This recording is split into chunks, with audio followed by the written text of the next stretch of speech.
You lock eyes with a stranger from across the room, and suddenly you feel it, that unmistakable, sudden jolt of electricity. But if attraction were purely about physical beauty, the math wouldn't add up. You see conventionally attractive people every day, yet you aren't paralyzed by a new crush every time you walk down a busy street. While we experience this as a flash of magic, research into the brain's chemistry suggests a far more rigid system is at work. In 1970, psychologist Bernard Merstein found that the brain doesn't just feel attraction. It acts like a high-stakes bouncer at a nightclub, actively scanning and filtering almost everyone you meet. This bouncer runs every potential partner through a 3-stage funnel: stimulus, value, and role, a process that begins in a staggering 0.15 seconds.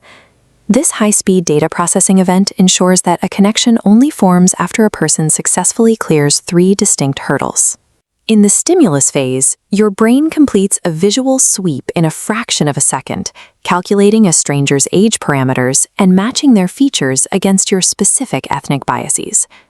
Your brain is also plotting facial geometry along this axis, looking for a specific balance between sexual dimorphism, those harsh masculine angles, and neoteny, which are softer, baby-like features.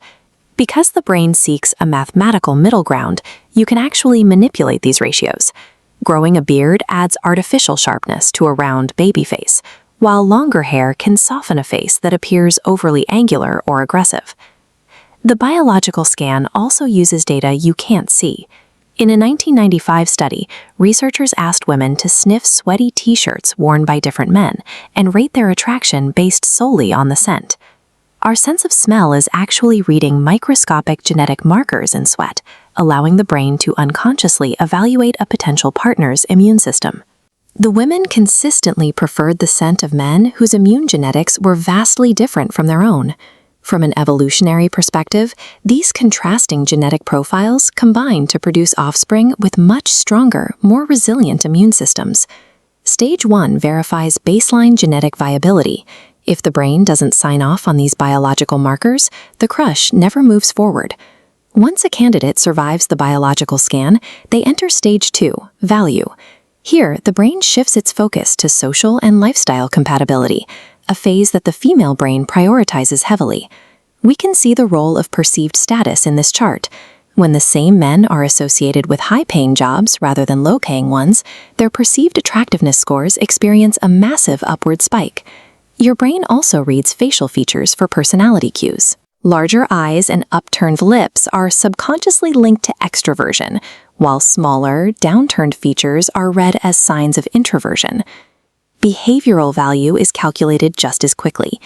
In a 2003 experiment, one group of waitresses was instructed to precisely repeat a customer's order back to them, while another group of waitresses just said, "Okay." The waitresses who mirrored the customer's words received 68% larger tips.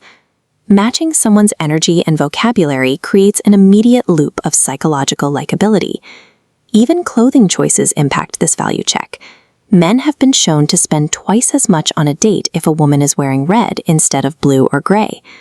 Stage 2 confirms that a candidate is both socially compatible and behaviorally aligned with your own lifestyle.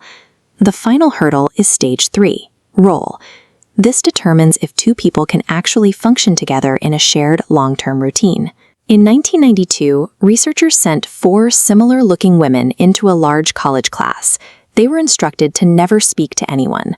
One woman never attended, while the others attended 5, 10, and 15 times respectively. When students later rated the women, the results followed this clear upward trend. The woman who attended 15 classes was rated as significantly more attractive and more intelligent than those who were seeing less often. This is the mere exposure effect. It's the reason 65% of romantic relationships begin as platonic friendships. Consistent, non-threatening proximity provides the final layer of data the brain needs to allow for a lasting romantic attachment. Under the surface, a crush is a calculated biological equation, a product of geometry, scent, social status, and repeated exposure. However, the brain's algorithm can be tricked. Because it processes these inputs so rapidly, it occasionally misinterprets the data it receives. In 1974, a study found that men who had just experienced a terrifying event were 50% more likely to ask out a stranger they had just met. The brain experiences the rapid heart rate and physical arousal of fear and incorrectly labels those signals as romantic attraction. While we cannot change our hardwired biology, we can navigate the system. By balancing our features, mirroring behavior, and simply showing up consistently, we can influence the very filters that decide who we love.